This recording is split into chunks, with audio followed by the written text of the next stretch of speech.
Hey friends, it's me, Erin, your friendly neighborhood energy alchemist with today's Schumann resonance report for Sunday, August the 17th. Boy, it is getting hard to keep track of days, you guys. All right, so here is our lovely graph. And yesterday morning at around 9:30 a.m. Central Time, we finally started to drop out of this pattern that's here.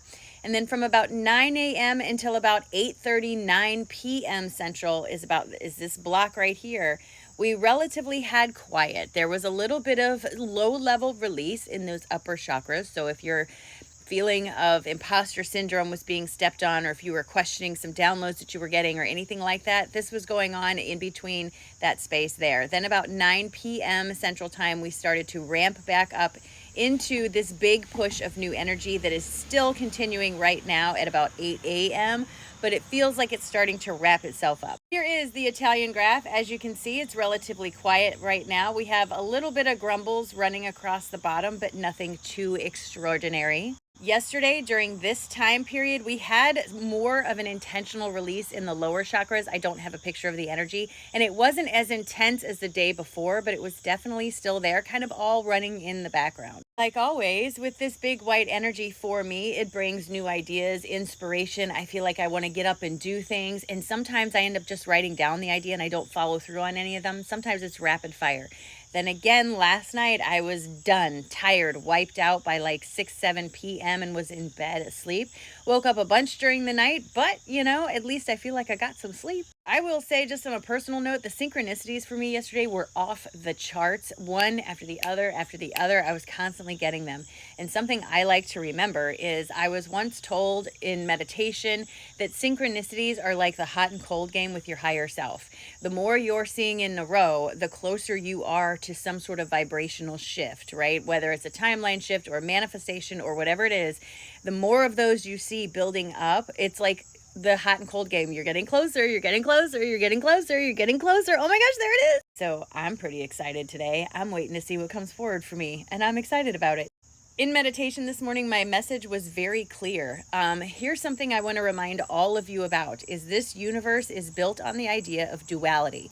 We have dual nature to everything. Of course, there's lots of gray in between, but male, female, yes, no, right, wrong, hot, cold, all of these things, black, white. We have a dualistic universe, and the purpose is to create a sense of balance, right? Right, now that we remember we're in a dualistic universe, I want to remind you that the physical world in which we find ourselves, the 3D physicality, rewards conformity. That's why you feel like an outcast when you're different from anyone else. It's because this type of physical reality works on conformity, works on uniformity, works on everybody being the same, control, all that sort of stuff. And because that is true, your metaphysical world is going to be the 180 opposite of that, which means individuality is number one key in your spiritual world. My whole point in bringing this up is that often we will ask people, teach me how to do this, read cards, receive messages from my guides. And it's very, very helpful to have a mentor with you.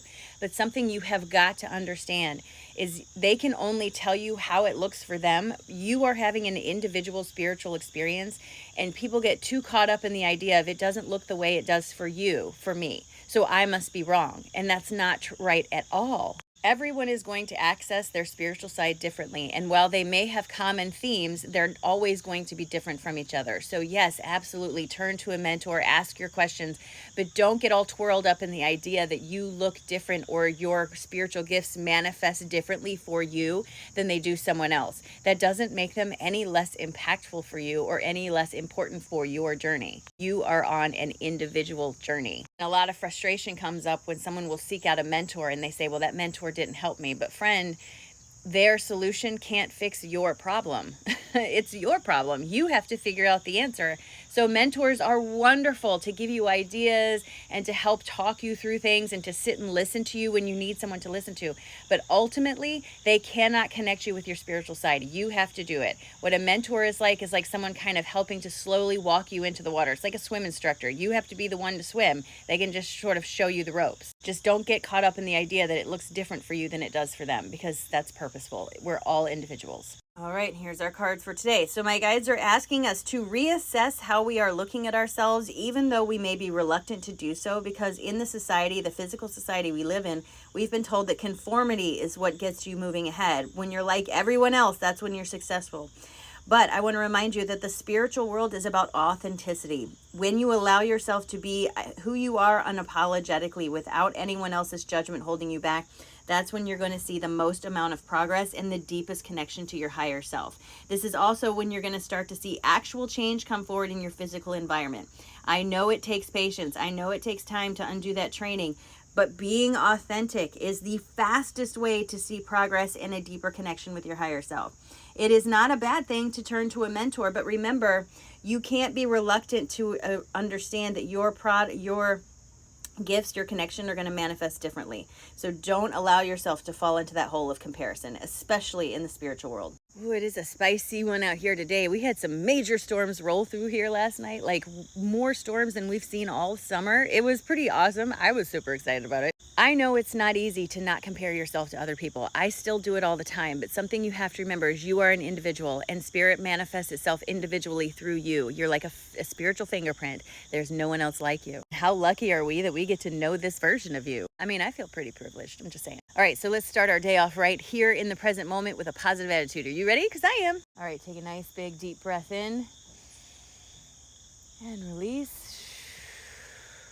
Drop your shoulders and just remind yourself that today is a great day. It doesn't matter if it's cloudy or rainy or the birds and the frogs are singing or not. It's still a great day. And what are you going to do with it, friend? It's up to you. It's a great day.